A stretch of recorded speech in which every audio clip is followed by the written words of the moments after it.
segunda-feira,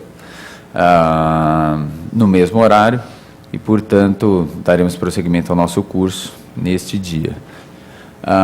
O tema da aula de hoje, que será abordado pelo professor Renato Ribeiro, agora já estamos íntimos dele aqui, né, depois de várias aulas, dispensando, portanto, apresentações, ele é um tema que está relacionado com aquele que foi exposto anteriormente na aula de ontem. E é aquele momento em que o sujeito, quando frequenta uma aula ou um curso, pensa, bom, devia ter vindo na aula de ontem, né? Com certeza deve ter alguém aqui que não veio na aula de ontem. E vai atrapalhar um pouquinho, fazer um pouco de falta. Quem veio vai notar que é um tema que desdobra um dos tópicos mencionados anteriormente, que é o abuso de poder político, porque nós vamos falar a respeito de condutas vedadas. E as condutas vedadas, elas vão estar dirigidas aos agentes públicos, mas elas vão ter algumas peculiaridades. Enquanto o abuso do poder político ele pode se dar em circunstâncias mais amplas, né? Portanto, não diz respeito essencialmente ao período eleitoral, mas sim a ações que têm relação com eleições, ou seja, o abuso do poder político ele pode acontecer, por exemplo, durante o período de campanha, e as condutas vedadas elas vão estar dirigidas a um período mais estrito e condutas já tipificadas na legislação, que nós observamos ontem que a legislação fala de abuso de poder político, fala em abuso de poder econômico, sem dar uma tipificação muito específica para essas condutas, diferente daquilo que são as condutas vedadas. Nós vamos poder analisar a legislação que trata sobre isso, que é essencialmente a legislação sobre eleição, artigo 73, e das normas que regulam as eleições, e nós vamos poder observar que existe uma série de tipificações, portanto, especificando exatamente o que não pode ser feito.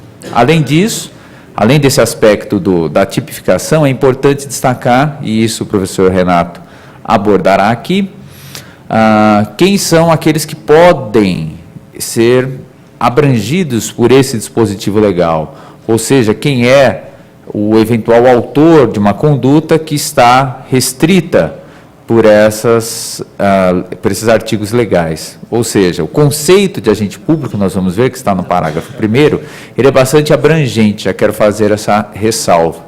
Portanto, a gente não deve imaginar que é simplesmente aquele que está, por exemplo, exercendo um cargo eletivo, um vereador, prefeito, ou governador, deputado, senador, presidente da República. Não é apenas eles que está abrangido por isso. Vocês vão ver que a legislação ela dá um conceito bastante amplo de agente público, incluindo não apenas estes, mas também, naturalmente, empregados públicos, servidores públicos, da administração direta e da administração indireta. Portanto, sujeito, uma autarquia, está abrangido por essas normas. E mais do que isso, isso abrange também as fundações públicas, ou seja, a abrangência desse dispositivo legal ela é bastante ampla e atinge, inclusive, membros de empresas públicas e sociedades de economia mista. Então, veja que o conceito de agente público aqui, o professor Renato vai poder destacar melhor, ele é bastante amplo. Aliás, para ir mais longe, inclusive, o sujeito ele pode estar exercendo a condição de agente público de modo transitório, não precisa ser alguém que exerce aquela função de maneira permanente, pode ser em caráter transitório, e também não remunerado, que também não é um requisito que a lei coloca para a consideração de que o sujeito é agente público, de tal modo que o sujeito faz parte, por exemplo, de um conselho, pode ser conselho de educação, conselho tutelar, ele também vai entrar nessa categoria. Então, vejam que é bastante abrangente, portanto, quando a gente fala que existem condutas vedadas, nós vamos ter que pensar em duas coisas. Um é na conduta em si, e dois é no agente que está abrangido por essa conduta, e, por consequência, nós vamos poder abordar quais são as sanções,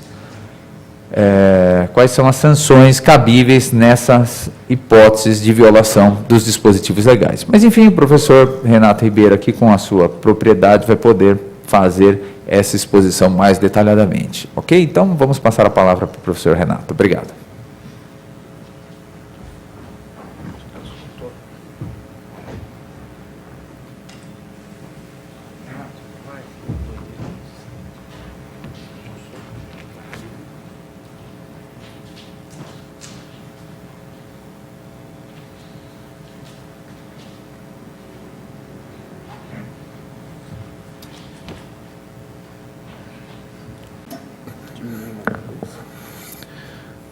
Bom dia a todos, novamente.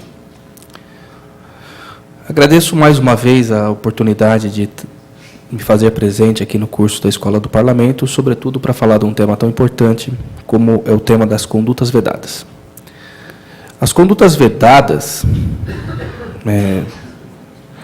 elas são muito importantes por alguns motivos. E eu estou falando dentro de uma Câmara de Vereadores, né? Então, a maior parte dos senhores que estão me ouvindo, muitas vezes são assessores, funcionários públicos, ou os funcionários de uma prefeitura em específico, etc. E essas condutas vedadas, como o professor Camilo bem colocou, são condutas atinentes às atividades realizadas pelos chamados agentes públicos.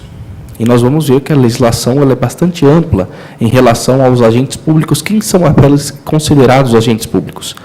Então, diante dessa ideia, diante desses conceitos que serão apresentados aqui, nós trataremos mais especificamente o que um agente público, num ano eleitoral, no período eleitoral ou nos meses anteriores ao período eleitoral, podem fazer como atividade lícita, portanto, possível de ser feito sem nenhuma penalidade, e quais são os expedientes e quais são as atividades que a legislação eleitoral também proíbe. Lembrando sempre que o que está sendo falado aqui, como nós dissemos na aula anterior, é a tentativa de garantir ao máximo o chamado princípio da isonomia. O princípio da isonomia é aquele princípio que garante a paridade de armas. Voltando a falar, vou colocar isso nos slides, a paridade de armas não pressupõe que os candidatos sairão armados. Aí eu quero que vocês tenham em mente que é uma utilização no sentido figurado da palavra armas, mas que haja uma paridade da disputa entre os candidatos. Eu, sendo detentor do mandato eletivo, enquanto vereador, é evidente que eu estou muito mais à disposição, muito mais em evidência do que uma pessoa que ainda não está no exercício do mandato. Como coibir? Uma coisa que eu quero deixar bastante claro aqui é a diferença para os senhores entre a atividade parlamentar, evidente que tem que ser garantida a atividade parlamentar, então o vereador ele continua no exercício do mandato durante o período de campanha e tem que ser garantido a atividade parlamentar, só que, por um outro lado, até que ponto essa atividade parlamentar ela pode se confundir com o interesse pessoal, personalíssimo do próprio vereador em ser reconduzido ao cargo, ou seja, ser reeleito. O mesmo falando para o prefeito continua exercendo o cargo de prefeito. O prefeito continua no exercício do mandato de prefeito municipal, seja ele qual for, e ainda é possibilitado o instituto da reeleição. E quais são os expedientes proibidos do ponto de vista do prefeito, do vice-prefeito, na utilização daquele cargo, que podem, de alguma forma, mais do que já é exacerbada a aparição do prefeito, alterar de uma forma ainda mais impositiva as eleições. Então, é isso que nós vamos tratar hoje, tratar das condutas vedadas, tendo em vista que essas condutas vedadas, muitas vezes, elas ensejam não só a penalidade de multa, mas também a penalidade da cassação do registro de candidatura ou do diploma. Lembrando, uma vez cassado o diploma, já no exercício do mandato, eventualmente, isso também gera a automática cassação do mandato. Uma prática que nós vamos ver ao longo dessa aula, que é muito comum. Mais uma vez, como o professor Camilo deixou claro, eu venho aqui falar mais uma vez aos senhores, fico muito feliz com isso, mas em decorrência desse problema de saúde que o professor Marco acabou sofrendo, fui pego um pouco de última hora, fiquei muito feliz pelo convite da Escola do Parlamento. Continuo aqui na aula também, imagino que os senhores devam ter mais um pouquinho de paciência comigo nessa aula. Vou começar, como vocês já sabem, eu ando por aqui, caio, falo algumas coisas. Tentarei ser um pouco mais comedido dessa vez, porque agora fui avisado que, de fato, as aulas ficam permanentemente gravadas, as pessoas assistem às minhas aulas, então isso, de maneira que eu tenho que me conter um pouquinho, principalmente na aula de condutas vedadas, porque o rol de exemplos, muitas vezes diferentes e criativos, que nós temos de condutas vedadas, ela extrapola a imaginação humana. Eu digo sempre que o povo brasileiro é bastante criativo em tentar driblar as proibições legais, e vamos falar um pouco sobre isso. Então, mais uma vez, vamos começar. Hoje, diferentemente da aula passada, eu farei uma exposição um pouco mais abreviada para permitir que os senhores possam fazer perguntas. Ontem, devido ao tempo e devido à utilização também, parte da aula do professor Camilo, parte da minha aula, então ficou muito curto o espaço para que nós pudéssemos ir. O salão é utilizado para outras atividades. Então, por isso, farei dessa maneira, para ter pelo menos aí uns 20 minutos, meia hora de perguntas dos senhores, que eu acredito que esse tema ele gera bastante polêmica. Muito obrigado. Eu passarei os slides diretamente. Então, o computador está ali. Hoje passarei eu mesmo. Sem cair. Já está aí. Opa.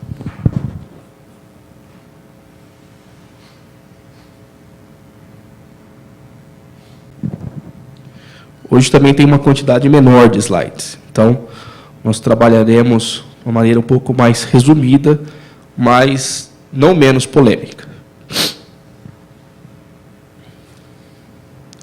Condutas vedadas aos agentes públicos.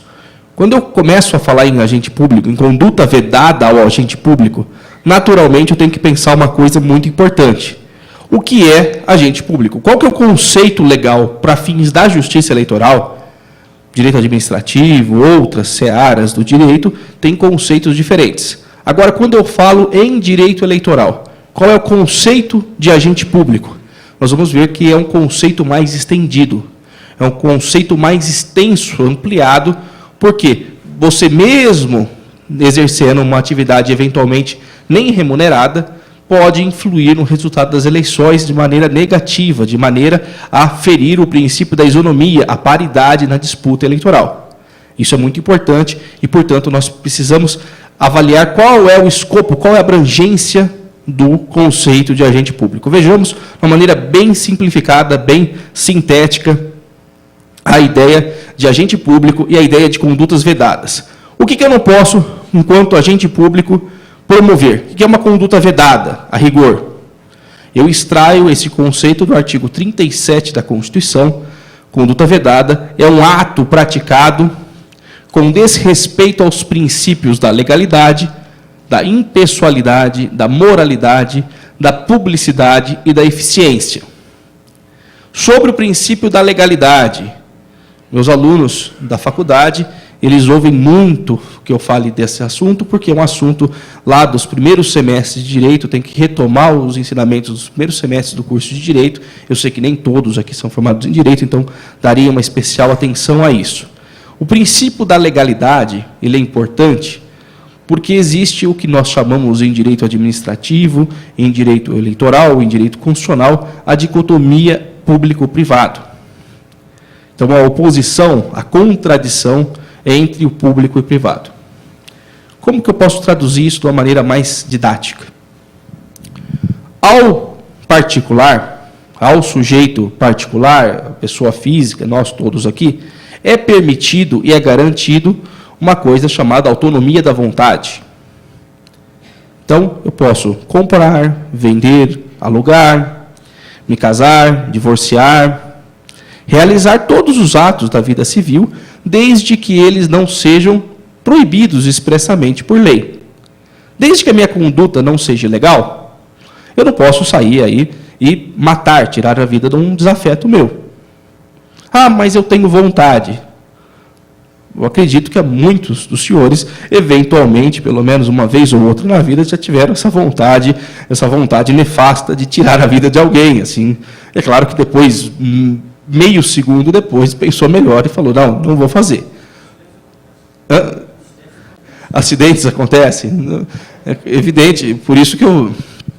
Mas essa situação das condutas vedadas, da proibição, eu sei que, além de ser moralmente reprovável, além de ser religiosamente reprovável, eu não saio aí pela rua agredindo pessoas, matando pessoas, cometendo uma série de atitudes que são reprováveis, não só pela reprovabilidade moral que isso me imprime, mas também porque eu tenho noção, ainda que não seja um jurista, uma pessoa formada em ciências jurídicas, que isso me geraria consequências.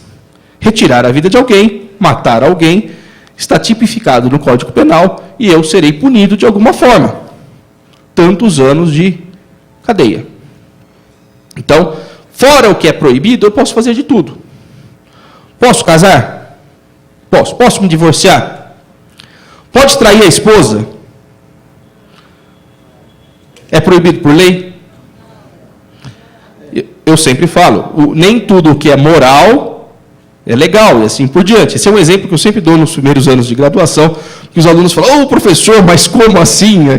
Somente as alunas ficam um pouco nervosas em relação a isso. Pode trair? Do ponto de vista moral, você pensando consigo mesmo, é uma situação.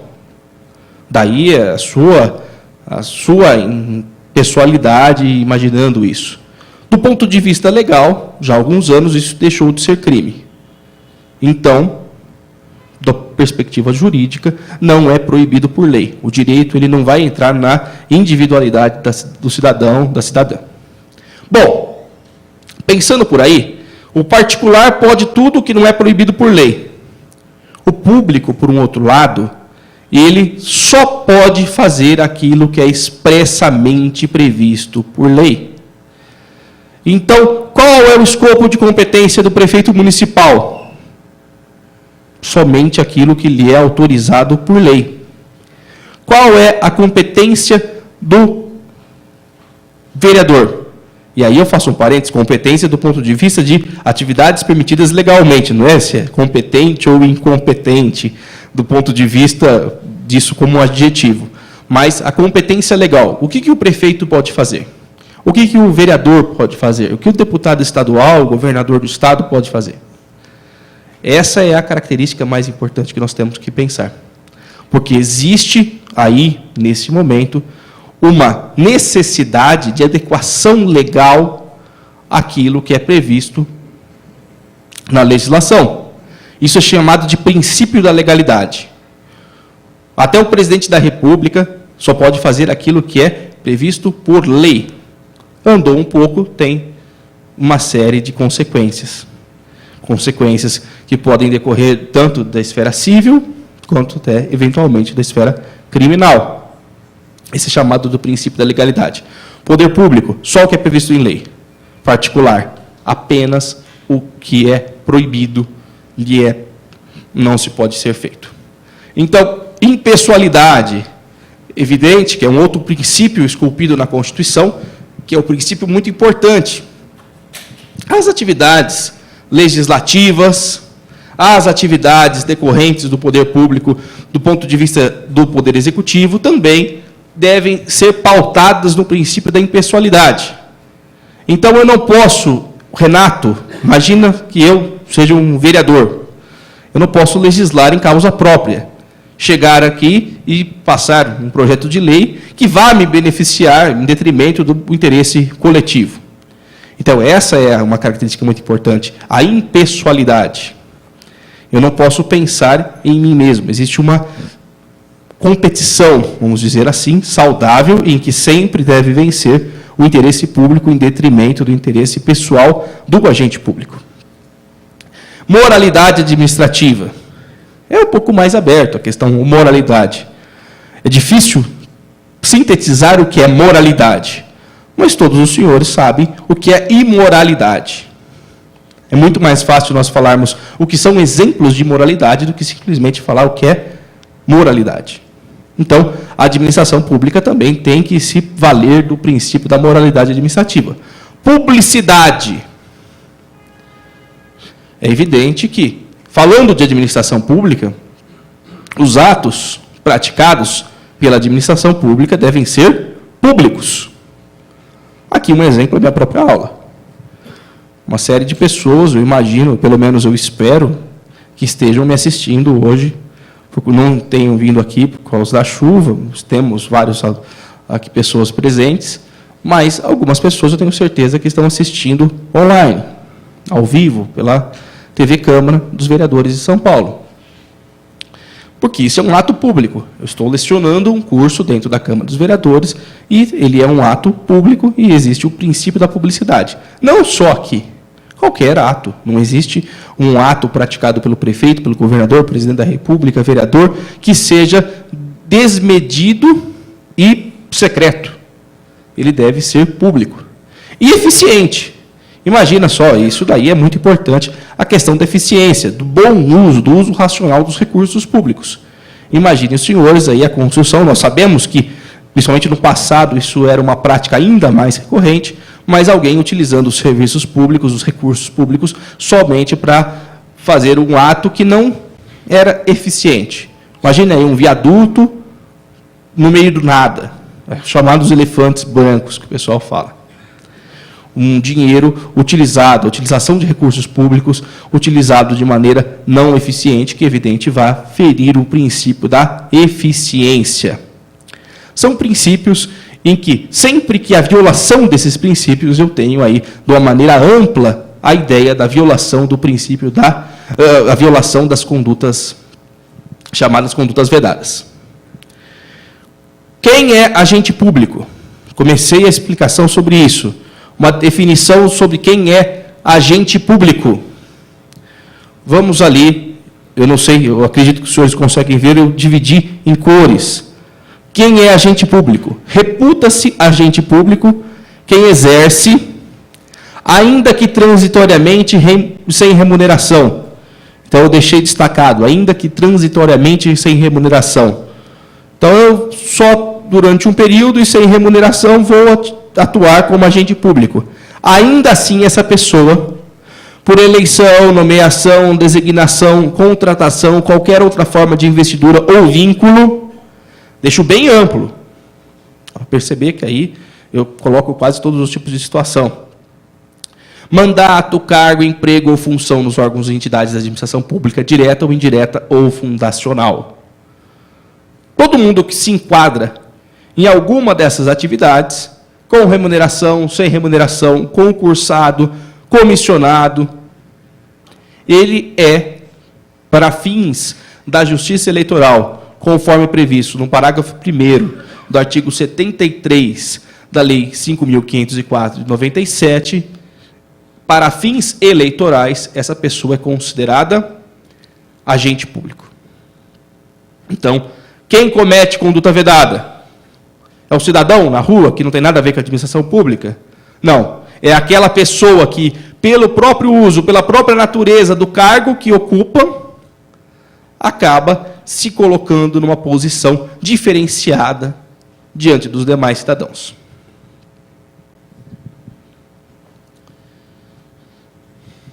Então, qual é o ilícito aí? Qual é o objeto do ilícito? Vamos lá.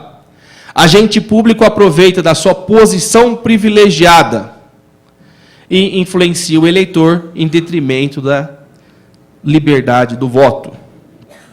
Então, o prefeito chega e fala, olha, vota em mim, porque votando em mim vai acontecer isso. Mas não é uma promessa de melhoria, é uma promessa pessoal, uma oferta de cargo público, uma coisa assim. Isso é evidente que é uma conduta vedada. Nós vamos colocar quais são as principais, pelo menos, condutas vedadas no final da exposição. Mas é importante que vocês tenham agora, nesse momento, o conceito, a definição, o escopo do que é o agente público. Configuração. Como é que eu configuro uma conduta vedada? Como é que eu provo que ocorreu uma conduta vedada? Prova da ocorrência. Então, eu tenho que necessariamente, por meio de gravação, se for um panfleto, um impresso, levar ao conhecimento da Justiça Eleitoral, do juiz eleitoral, esse impresso, o mais amplo possível, arrecadação de provas, para comprovar que houve, de fato, a ocorrência de uma chamada conduta vedada. E, nesse caso, como eu expus na aula passada, é importante que haja também uma gravidade da conduta. Então, como que vai ser aplicada a penalidade para a Justiça Eleitoral? A Justiça Eleitoral vai, evidentemente, aplicar a penalidade a partir da gravidade, da mensuração da gravidade daquela conduta. às vezes até ocorreu, mas não foi suficiente para influir no resultado final das eleições. Se não influiu no resultado final das eleições, provavelmente a Justiça Eleitoral, especialmente por meio do Tribunal Regional Eleitoral, por meio do TSE, aplicarão uma pena de multa. E a multa aí, ela tem um caráter pedagógico. Olha, não faça que você vai perder dinheiro. Não faça que você vai incorrer em situações que vão te depreciar seu patrimônio. Você vai ser obrigado a pagar uma multa à Justiça Eleitoral, que em alguns casos pode ser uma multa salgada. Agora, e no caso da conduta ter sido suficientemente grave para alterar o curso das eleições? O resultado das eleições poderia ser outro, se o prefeito, se o vereador, se o agente público, o secretário, não tivesse tomado determinadas atitudes que extrapolassem a sua função primordial de atividade pública. Nesse caso, há a possibilidade da cassação, como nós vimos na aula passada e vamos trabalhar também aqui. Isso dá espaço para grandes interpretações. A legislação, como eu disse na aula passada, o TSE, e ainda bem que é assim, o TSE ele acaba tendo uma natureza, e também o TSE, o TRE, a Justiça Eleitoral, na primeira instância, nos chamados juízes eleitorais, nas comarcas, ela tem uma natureza, que é uma natureza especial, uma natureza de que, nesse caso específico, os juízes, os membros da Corte e os ministros do Tribunal Superior Eleitoral, eles têm um mandato definido de 2 anos, podendo ser reconduzido por mais 2 anos. Então, a jurisprudência muda, então nós vamos ver aí uma evolução da jurisprudência do tribunal. Às vezes o tribunal tem uma interpretação, às vezes o tribunal tem outra interpretação. Certo? Passando.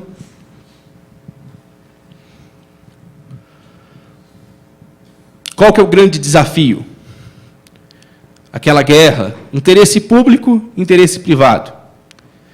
Eu sou prefeito do município X. Eu não posso simplesmente falar, eu tenho uma propriedade rural naquele determinado bairro rural, e a despeito de todo o interesse público, eu vou asfaltar até a frente da minha propriedade, até a frente da minha fazenda. Infelizmente, nós sabemos que existe uma série de atividades assim. Vou fazer uma propaganda, seja qual for a natureza, uma propaganda com dinheiro público. Então, aí nós temos a publicidade institucional, vou falar muito sobre isso ainda, mas, muitas vezes, o prefeito, o vereador, principalmente em cidades do interior, nós vemos muito isso, o sujeito ele faz uma publicidade que, na verdade, não é uma publicidade do município, mas é uma publicidade da figura pessoal. É o prefeito abraçado lá, dando título de cidadão, alguma coisa, para uma pessoa da comunidade, qualquer coisa assim. E toda hora abraçando, jogando criancinha para cima, como eu digo sempre, fazendo uma série de atividades que não é justamente o interesse público colocado aí. No caso da vereança, no caso do exercício do vereador, isso é ainda mais tênue, e aí a necessidade de que quem trabalha diretamente com vereadores ter essa posição difícil. Muitas vezes o parlamentar, ele, no exercício do mandato, ele tem vontade de fazer tudo. Eu já fui assessor parlamentar, já trabalhei em câmaras, até hoje trabalho com pessoas ligadas a câmaras, e toda vez eu sou questionado. O vereador, o deputado federal, o senador pode fazer isso? Falei, não.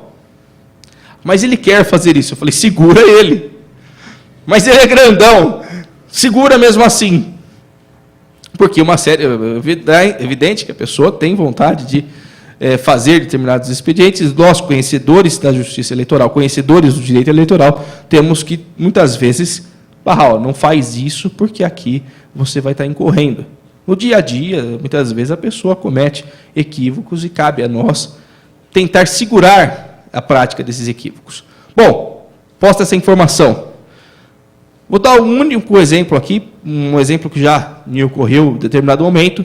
O vereador ele sai no jornal pago pela Câmara dos Vereadores com determinadas publicações mensais ou semanais de um jornal de circulação local, dentro de um buraco falando mal do prefeito. Candidato à reeleição, uma semana antes da eleição. Alguns vão dizer, ele está atuando no interesse da vereança, no interesse público, falando do buraco, falando da má pavimentação asfáltica. Mas será que naquele momento, uma semana antes das eleições, ele sair no jornal, na capa do jornal, dentro de um buraco, falando o prefeito não dá a devida atenção à pavimentação asfáltica do município, embora tenha recursos tais e quais? Será que nesse ponto de vista, nessa perspectiva, não há um abuso? Não há prática de uma conduta vedada? Uma série de vezes eu já vi situações como essa.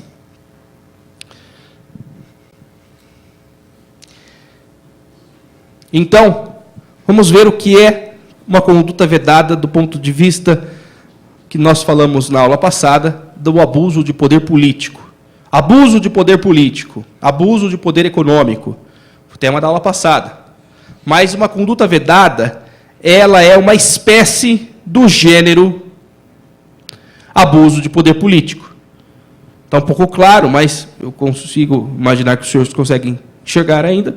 A letra está grande. Abuso de poder político é gênero do qual as condutas vedadas são espécies.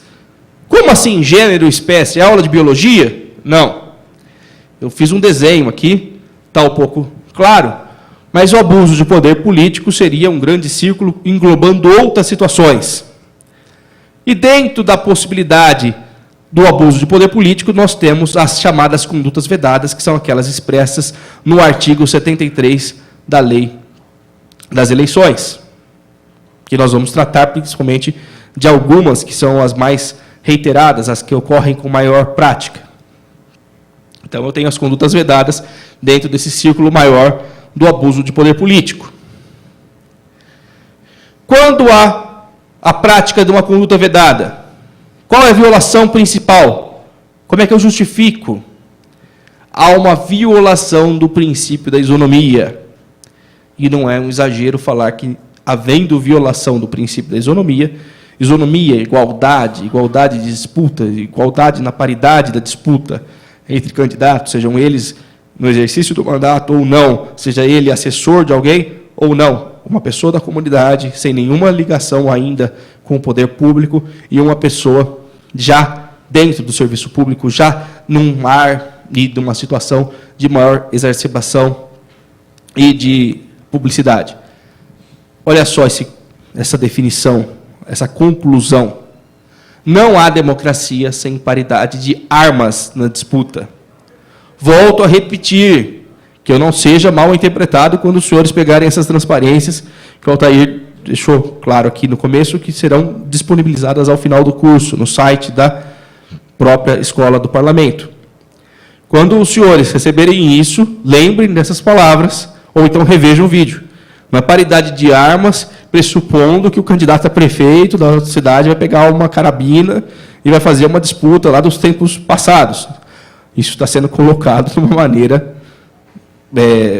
maneira figurada, simbólica, em que há necessidade de se enfrentar o outro candidato, sob a perspectiva também simbólica, com igualdade na disputa. Então, eu estou tendo a candidatura de alguém. Nessa candidatura de alguém, eu tenho que permitir que o opositor também tenha igualdade. Isso geralmente é mais observado em debates. Um pergunta para o outro pergunta para um.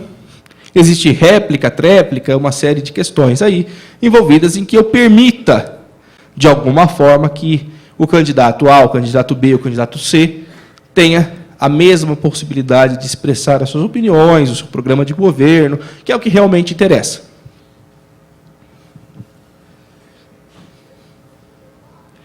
Algumas vedações que eu creio que são importantes. Vedações essas que daí nós podemos chegar a uma conclusão maior. Eu deixei um pouco grande, mas eu não vou ler tudo. Isso aqui é bom para que nós tenhamos registrado depois, quando os senhores tiverem acesso também aos slides. Vedações de publicidade, publicidade institucional. O que vem a ser a publicidade institucional? Isso é um momento de muitas dúvidas, especialmente as pessoas que trabalham com assessoria. Conduta. Qual que é a conduta proibida? Só um segundo.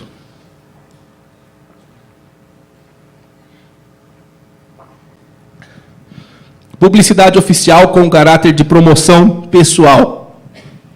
Impossibilidade de constar nomes, símbolos, imagens.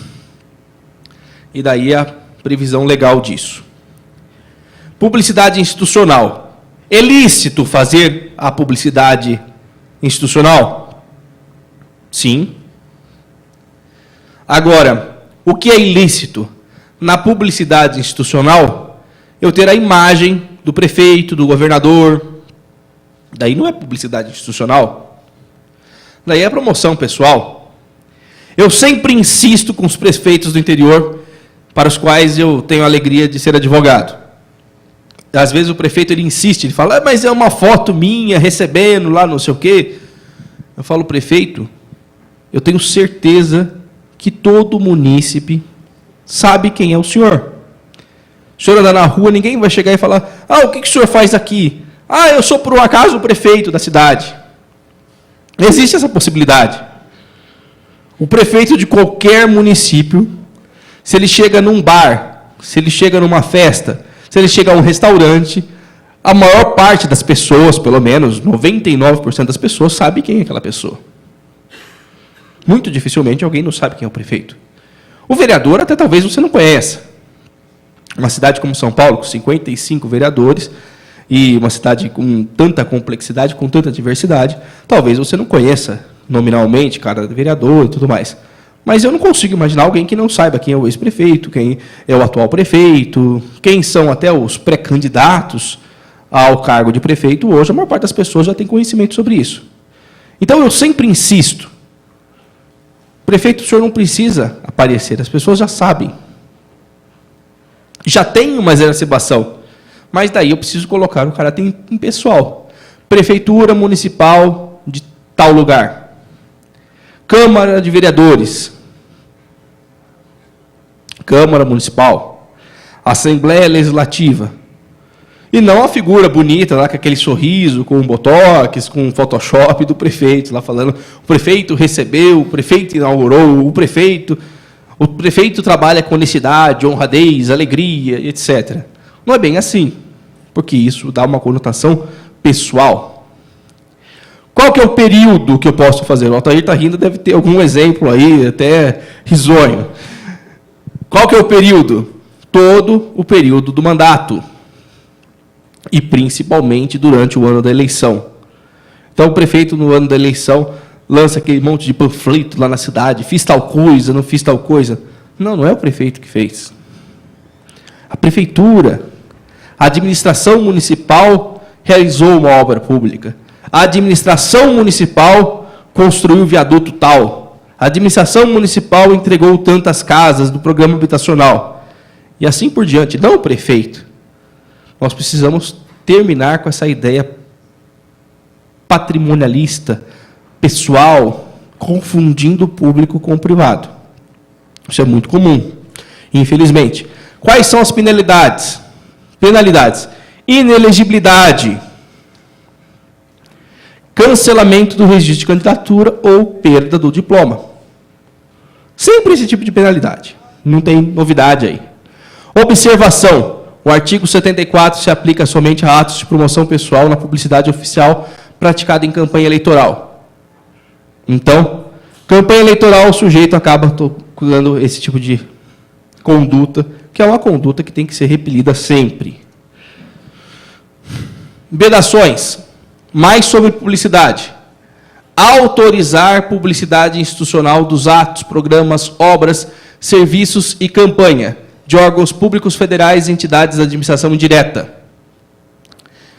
Eu posso autorizar a publicidade desses órgãos? Não. Quando para as publicidades?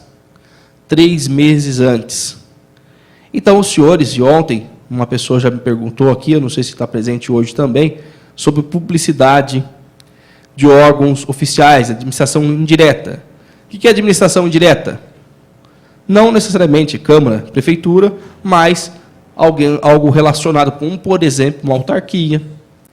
Exemplos. O Hospital São Paulo faz parte do governo federal, mas não é administração direta. A Universidade de São Paulo, onde eu me formei, autarquia pertencente ao governo estadual. Sabesp, assim por diante. Então, nesse momento, nós vemos uma série, como a vedação é de 3 meses antes, o que acontece muitas vezes? Empresas públicas e tudo mais. Fazer publicidade institucional agora. Agora ainda é permitido. Os 3 meses anteriores ao pleito, não. Você me permite uma observação? Claro, Altair. Na verdade, até aproveitando aí o que você está colocando, existia uma prática que hoje, graças a Deus, foi abolida, aquelas simbologias, tá? O catavento, os bonequinhos de mão dada e tudo mais. Teve uma oportunidade aqui na Câmara, de um presidente do Tribunal Regional Eleitoral, dele questionar até o próprio presidente da Câmara, porque ele queria saber o que aquilo significava. Entendeu? Por que o prefeito da época utilizava aquilo? Né? Nos ônibus, nas escolas e tudo mais. Né? Lógico que o prefeito foi o presidente da Câmara muito inteligente e não soube responder. Né? Mas essas simbologias também, elas são muito complicadas, porque é uma forma de publicidade implícita, né? E que acaba levando a população a tendenciar a um voto em massa. Né? Com toda certeza. Só um comentário, um breve comentário. O Altair também é um especialista em direito eleitoral, embora um dos diretores aqui da Escola do Parlamento, assistente. Então, mas ele é uma pessoa que também conhece, é profundo, por isso eu falei, Altair, eu não sabia disso. Ele me falou agora que ele também trabalha no direito eleitoral. Eu falei, se eu falar alguma coisa que não tenha nada a ver, se for muito feio, você faz que não ouviu, para não passar vergonha, né? O professor chega aqui e fala uma coisa que não tem nada a ver. Ou se for uma coisa reprovável, assim, olha, ele somente se esqueceu, daí eu falei, daí você, por favor, me lembre. Se for muito feio, eu falei, faz de conta que o Altair nem estava prestando atenção naquele momento. Mas ele é uma pessoa que conhece também profundamente o direito eleitoral e que é uma grande alegria tê-lo aqui também, não só na mesa, mas assistindo às aulas e estar presente em todas as aulas. Bom, pena...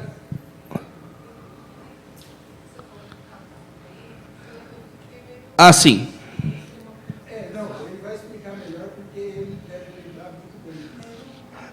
Na verdade, a utilização de símbolos aí, a simbologia de uma, às vezes alguns símbolos eles são diretamente ligados a determinada personalidade.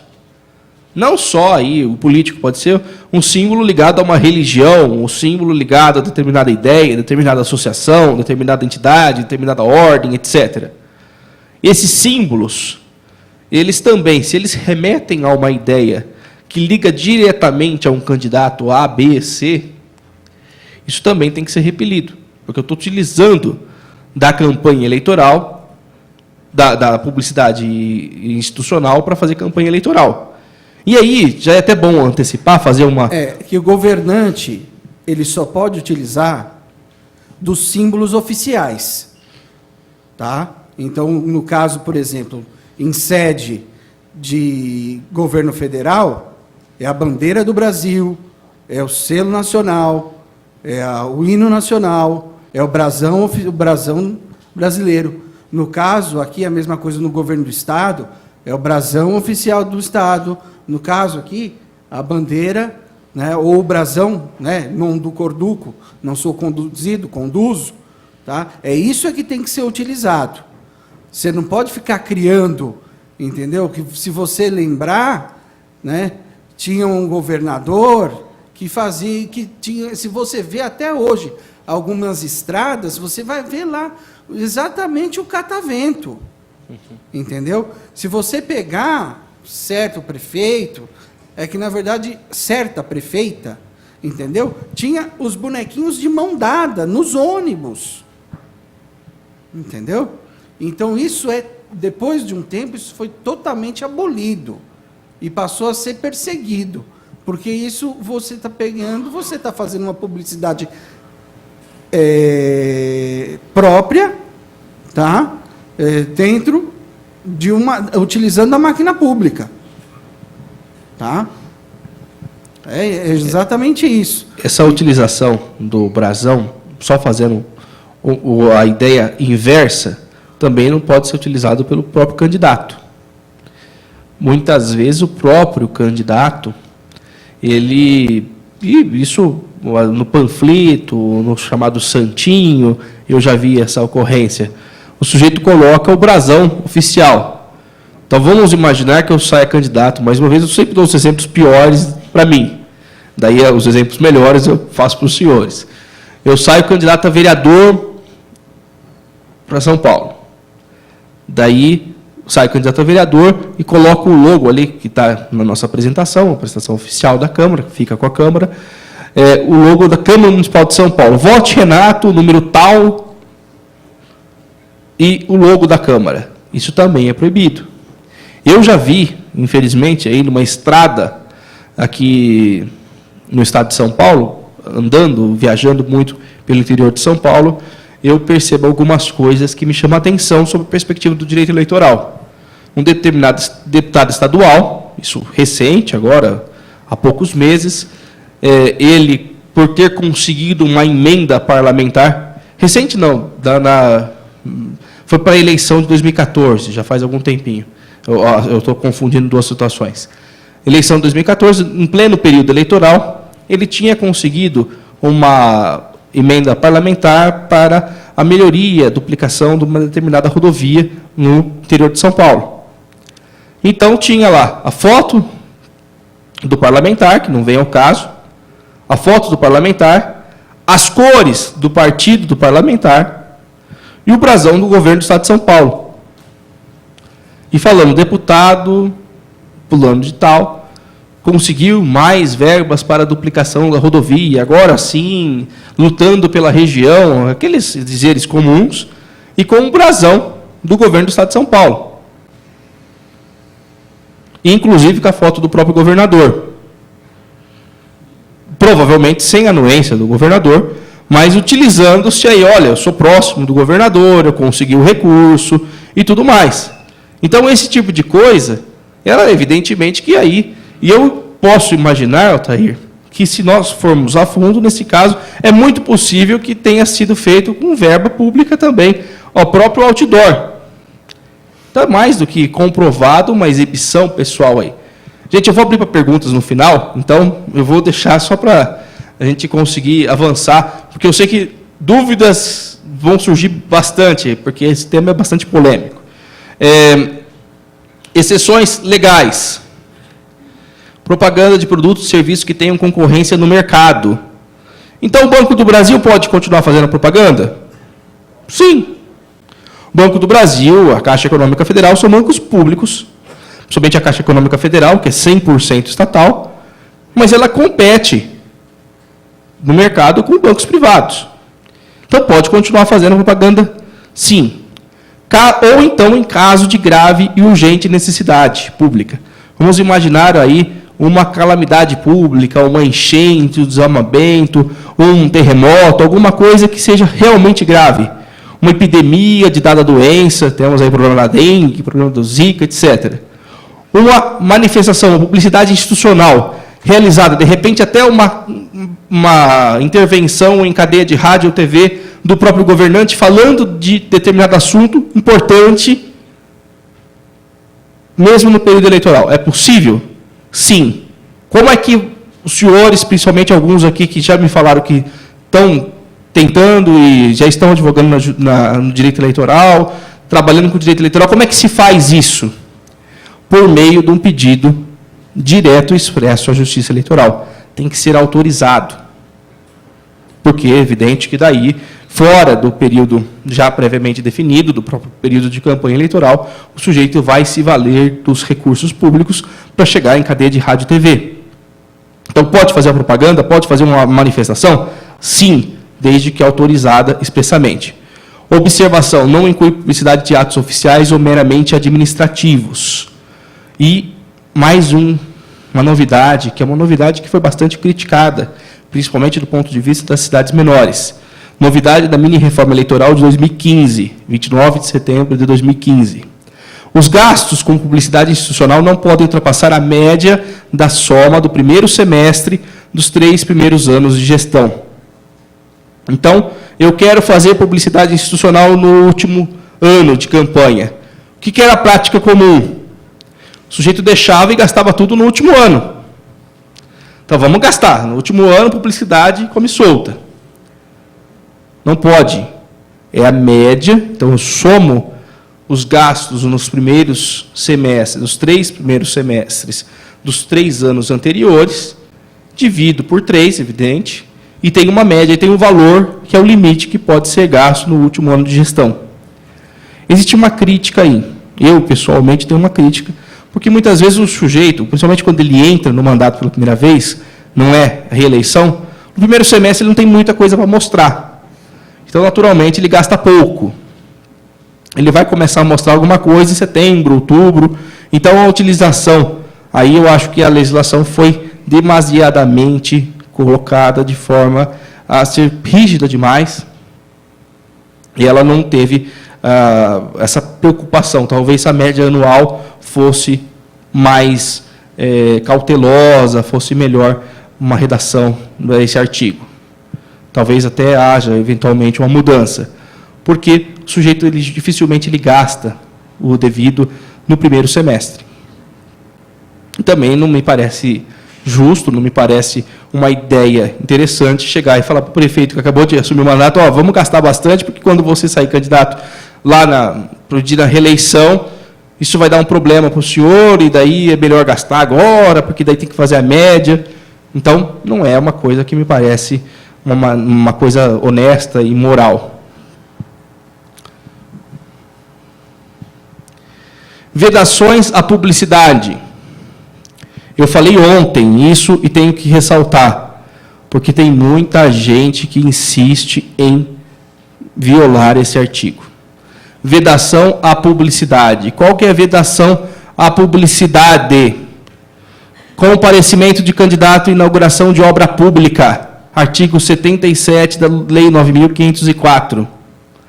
Isso é muito importante, isso é muito relevante para nós. Então, havendo essa vedação, havendo essa necessidade de proibição, eu necessariamente tenho que pensar que 3 meses antes eu não posso, de forma alguma, comparecer a nenhum tipo de inauguração. Ponto final. Inaugurou, acabou. Da cassação? Sim. Como comprovar? A mera presença física do candidato, ainda que ele fique calado. Ele não precisa subir no palanque e falar. Lembra que eu falei que o prefeito, todo mundo sabe quem é o prefeito? Então chega o prefeito na inauguração de uma obra que ele falou que faria, e falou durante os 4 anos, e falou no palanque, e está falando no palanque. O que acontece? A presença dele ali já é necessariamente importante e suficiente para que se configure efetivamente uma conduta vedada. Candidato a vereador, tudo mais. Inclusive os candidatos que eventualmente não estejam no exercício. Aí é qualquer candidato. Importante lembrar disso. A legislação, para que você não faça da inauguração de uma obra pública um ato político. Pelo menos no período anterior ao pleito. Vedação ampliada pela lei, antes vedava a participação de candidatos ao executivo. Agora, todo mundo, tá? Observação, definição de candidato, a partir da solicitação do registro de candidatura. Quem? Isso eu falei na aula de registro de candidatura. Quem é candidato? Do ponto de vista ainda mais técnico, candidato é quem teve o registro de candidatura deferido pela Justiça Eleitoral. Então, o sujeito é candidato depois do momento que o juiz eleitoral fala, de fato, você é candidato. Antes disso, vamos usar aqui uma nomenclatura mais didática, ele é candidato a candidato. Mas aí, para fins legais, antes do julgamento, como entende-se que é candidato a partir do momento que o sujeito ele chega lá e registra candidatura. Tá? Essa é a ideia da vedação. Mais uma vedação de publicidade. Contratação de shows artísticos para inauguração de obras e serviços públicos. Isso aqui era comum demais. Última semana antes da eleição, sábado antes da eleição, o prefeito chamava um cantor sertanejo popular, ou do axé, da música popular brasileira em geral, que muitas vezes o próprio prefeito ele é um fã do cantor. E o popular ele não vai lá para ouvir o prefeito falar, discursar. Ele vai, na verdade, ouvir o quê? Ouvir a música do cantor favorito dele, etc. Então, existia até uma certa competição entre shows, quem ia fazer o show de quem e tudo mais. E valores altíssimos, centenas de milhares de reais, determinados cantores, artistas que levam consigo um público bastante relevante, acabavam cobrando. Então, quem abriu o show, a candidatura do candidato tal, é o dupla não sei quem e não sei quem. Sempre acontecia isso. Isso era comum, a legislação eleitoral acabou por proibir esse tipo de coisa. Por quê? Eu não tenho tantos recursos. Eu vou contratar o sucesso dos rádios hoje? De forma alguma. Quem vai a um comício me ouvir, sendo que o outro candidato está levando o cantor popular famoso? Até eu, se for fã, eu vou acabar indo no comício dele. Então é evidente que isso não é uma possibilidade. Penalidade. Cassação do registro de candidatura ou perda do diploma e inelegibilidade por 3 anos. Por 3 anos, do ponto de vista da improbidade administrativa. Mas, se nós formos um pouco mais atentos, a Lei Complementar 64/90, que foi alterada pela Lei Complementar 135 de 2010, que é chamada Lei da Ficha Limpa, estende essa penalidade, esse aspas, gancho, por 8 anos. Então, é uma conduta bastante grave, hein?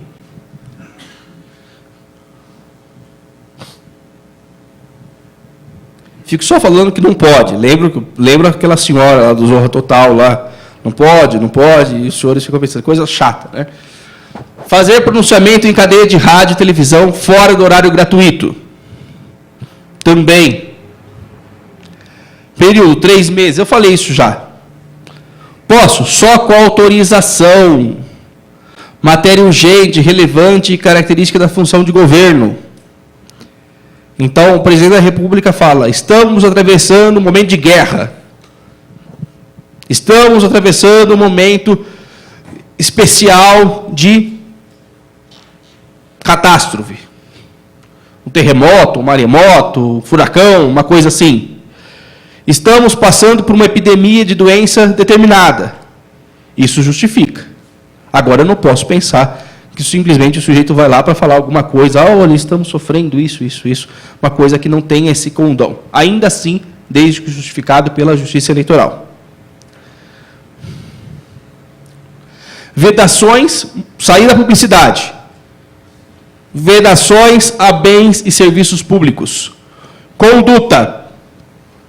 Cessão e utilização de bens e serviços públicos, móveis e imóveis, em benefício de candidato, partido ou coligação. Eu posso ceder bens e serviços públicos? Claro que não. Móveis, imóveis. Então, nós temos aí uma série de possibilidades. A criatividade, eu tenho certeza que cada um aqui tem um exemplo, que se lembra que pelo menos já viu isso alguma vez. Período, durante todo o ano das eleições. Penalidade. Primeiro, a Justiça manda parar. Multa, cassação do registro do diploma. Exceção, realização de convenção partidária. Eu posso fazer convenção partidária em bens públicos? Sim. Muitas vezes a convenção partidária ocorre na Câmara, na Assembleia, cidades menores na Câmara. A convenção pode ser realizada? Sim, porque é um ato partidário voltado às eleições, público. Então, muitas vezes pode acontecer sim, mas é uma exceção prevista pela própria legislação. E daí também não pode ocorrer 2 convenções ao mesmo tempo. Merece agendamento, etc. Questões procedimentais básicas, né? Então, realização da convenção. Eu tenho a convenção, prazo legal para a convenção. Exceção legal. Uso de transporte oficial pelo presidente devendo ser ressarcido. O presidente da República pode utilizar transporte oficial? Sim. O governador do estado também. Então, muitas vezes, o governador está reunido com seus correligionários no palácio e realizando atividade partidária ali dentro. Sim, porque ali também é a residência oficial do governador. Sim, porque também ali era a residência oficial do presidente. Como lembramos, a presidente Dilma foi reeleita em 2014, o governador do estado de São Paulo foi reeleito também em 2014. Quando eu tenho essa ideia, fazia atividade político-partidária, tanto um quanto o outro, na residência oficial. Sim, porque é a residência. E outra, por ele estar no exercício do mandato, há procedimentos de segurança decorrentes do próprio exercício do mandato. Então, onde a presidente vai, e ela, naturalmente, é acompanhada por policiais que fazem a própria segurança. Policiais federais, no caso da Presidência da República. Policiais da Polícia Militar, quando eu estou falando do governador do estado. Então, há procedimentos de segurança. É muito mais grave eu pensar que o governador vai pegar, o presidente da República, ainda mais, que é autoridade de nível nacional, vai pegar um voo comercial qualquer. Você imagina a logística para fazer isso. Vai comprar passagem para não sei quantos guardas e pessoas que fazem a segurança. Então, eu corro um risco até de atentados, evidente, que justifica. Mas, mesmo assim, o partido, a coligação, ele tem que ressarcir esses gastos. Custou tanto, eu vou ressarcir aos cofres públicos. Não é que sai de graça também para o candidato. O povo paga, a população, os tributos vão pagar. Não, na verdade, o que vai acontecer é que vai haver um ressarcimento pela essa utilização. Aí é uma exceção legal pela essa utilização. O que é um uso abusivo? Materiais e serviços custeados pelo governo. Tudo que é abusivo também. Imagina, o prefeito ele dá um panfleto para cada munícipe, para cada casa. Imagina a cidade da dimensão de São Paulo. Período, todo ano de eleição. Penalidades, suspensão imediata também. E daí eu fico dando um exemplo também que não é só de gasto. Imagina o e-mail institucional. Mandar o e-mail institucional fazendo campanha. Pode. E-mail da prefeitura. Um monte de gente desavisada faz. Eu sempre falo, esse e-mail seu, prefeito, ou gabinete, ou José prefeito, sei lá, @ no nome do município.gov.br. Acha que esse e-mail tem que ser utilizado para campanha? Não, porque também ele tem um condão institucional. Se os senhores trabalhando em seus respectivos locais, vamos pensar que eu trabalho num hospital. Eu sou professor universitário. Eu posso pegar o meu e-mail da Universidade Paulo Leciono e trabalhar minha advocacia com aquele e-mail? É evidente que não. Ainda que seja privado, eu não posso confundir as coisas. Quanto mais no serviço público, agindo no serviço público. Vamos ver a hora? Querem fazer um intervalo rápido de alguns minutinhos? Estão cansados? Vou pular aqui depois para o pessoal não dormir. Tá bom? Então vamos fazer um intervalo bem rápido e já voltamos. Só para tomar uma água bem breve.